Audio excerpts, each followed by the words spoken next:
மராட்டிய மாநில சட்டப்பேரவை தேர்தல் காலை 7 மணிக்கு தொடங்க உள்ளது. இதுகுறித்து நேரடி தகவலை நமது செய்தியாளர் குணசேகரனிடம் கேட்கலாம். குணசேகரன், இன்னும் சற்று நேரத்தில் மராட்டிய மாநிலத்தில் தேர்தல் நடைபெற இருக்கிறது. தேர்தலுக்கான பணி ஏற்பாடுகள் நடைபெற்று முடிந்துவிட்டதா? விவரங்கள் என்ன? நிச்சயமாக மராட்டியத்தில் இருக்கக்கூடிய 288 தொகுதிகளுக்கும் இன்று ஒரே கட்டமாக இந்த தேர்தல் என்பது நடைபெற இருக்கிறது. இதற்கான ஏற்பாடுகளை தேர்தல் ஆணையம் விரிவாக செய்திருக்கக்கூடிய சூழ்நிலையில் இன்னும் சற்று நேரத்தில், அதாவது சரியாக 7 மணிக்கு இந்த வாக்குப்பதிவு என்பது தொடங்க இருக்கின்றது. மராட்டியத்தை பொறுத்த வரைக்கும் மொத்தம் இருக்கக்கூடிய 9,63,69,000 வாக்காளர்கள் வாக்களிக்க இருக்கிறார்கள். இதற்காக 1,186 வாக்குச்சாவடி மையங்கள் அமைக்கப்பட்டிருக்கின்றன.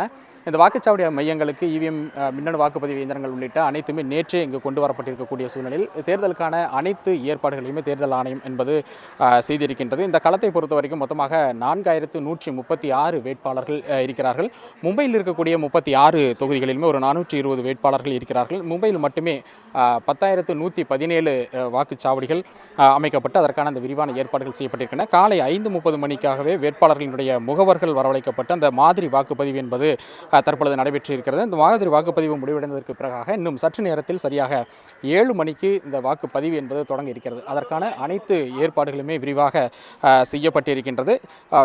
வாக்குப்பதிவு தொடங்குவதற்கு இன்னும் 45 நிமிடங்கள் இருக்கக்கூடிய சூழ்நிலையில் வாக்களிப்பதற்கும் கூட மக்களிடம் ஒரு மிகுந்த ஆர்வம் அப்படிங்கிறதும் நிலவுகிறது. இப்போ நம்ம தாராவி பகுதியில் இருக்கக்கூடிய அந்த வாக்குச்சாவடியில் கூட வாக்களிப்பதற்காக ஒரு 45 நிமிடங்களுக்கு முன்பாகவே வாக்காளர்கள் இங்கே வர தொடங்கி இருக்காங்க. இப்போ நம்ம அவங்ககிட்ட கூட பேசலாம். இப்போ இவ்வளோ ஏர்லியராகவே நீங்கள் வந்திருக்கீங்க, எந்த அளவுக்கான அந்த ஆர்வம் அப்படிங்கிறது இருக்குது, என்ன மாதிரியான ஏற்பாடுகள்லாம் அங்கே செஞ்சுருக்காங்க? இங்கே எல்லா ஏற்பாடும் நல்லா இருக்குது. அதனால் நம்ம வாக்கு விடக்கூடாது, வாக்குரிமையை போட்டு போகணும் அப்படிங்கிறதுக்காக காலையிலே வந்தோம். அவங்க 7 மணிக்கு தான் வாக்கு போடணும்னு சொல்லிட்டாங்க. அதனால் வெயிட் பண்ணிகிட்டு இருக்கிறோம். இப்போ இந்த ஒரு மாதமாக இந்த பிரச்சாரம் எல்லாமே இருந்தது. இன்றைக்கி இந்த வாக்களிக்கிறதுக்காக ஒரு ஆர்வத்தோடு வந்திருப்பீங்க. இப்போ இவ்வளோ நேரமே வந்ததுக்கான காரணம் என்ன? காலையில் யாரும் ஃப்ரெண்ட்ஸ் இருக்காங்களா பார்த்துட்டு எல்லாருக்கும் சரி ஓட்டை போடுங்க அப்படின்னு சொல்லிட்டு போகலாம் அப்படிங்காக காலையில் வந்தோம். இப்போ ஒரு ஃபஸ்ட் டைம் ஓட்டர் ஒருத்தர் இருக்காங்க. இப்போ முதல் முறையாக இப்போ வாக்களிக்கிறதுக்காக வந்திருக்கீங்க. எந்த அளவுக்கு அந்த எக்ஸைட்மெண்ட் இருக்குது, எந்த அளவுக்கு அந்த ஒரு ஆர்வத்தோடு வந்திருக்கீங்க உங்களை மாதிரி இளைஞர்கள்? எல்லாம் ஒரு எக்ஸைட்மெண்ட் தான். ஃபர்ஸ்ட் டைம் ஓட்டிங் எப்படி இருக்குன்னு பார்க்கலாம். ஃபர்ஸ்ட் டைம் எக்ஸ்பீரியன்ஸ் எப்படி எக்ஸைட்மெண்ட் தான். ஆல்வேஸ் எப்படி சொல்ல, ஒரு ஹாப்பினஸ், ஏதோ ஃபர்ஸ்ட் டைம் ஏதோ பெரிய விஷயம் பண்ண போகிறோங்கிற ஒரு எக்ஸைட்மெண்ட், அவ்வளோதான். இதே போலத்தான் அருகில் இருக்கக்கூடிய மற்ற வாக்குச்சாவடிகளிலும் கூட இந்த ஏற்பாடுகள் அனைத்துமே நிறைவடைந்திருக்கக்கூடிய சூழ்நிலையில் இந்த மாதிரி வாக்குப்பதிவு என்பதும் முடிவடைந்திருக்கின்றது. வேட்பாளர்கள் முன்னிலையில் அந்த இவிஎம் மின்னணு வாக்குப்பதிவு இயந்திரங்கள் மீண்டும் ஒரு முறை சீல் வைக்கப்பட்டு இந்த 7 மணிக்கு சரியாக வாக்குப்பதிவு தொடங்கி இருக்கிறது.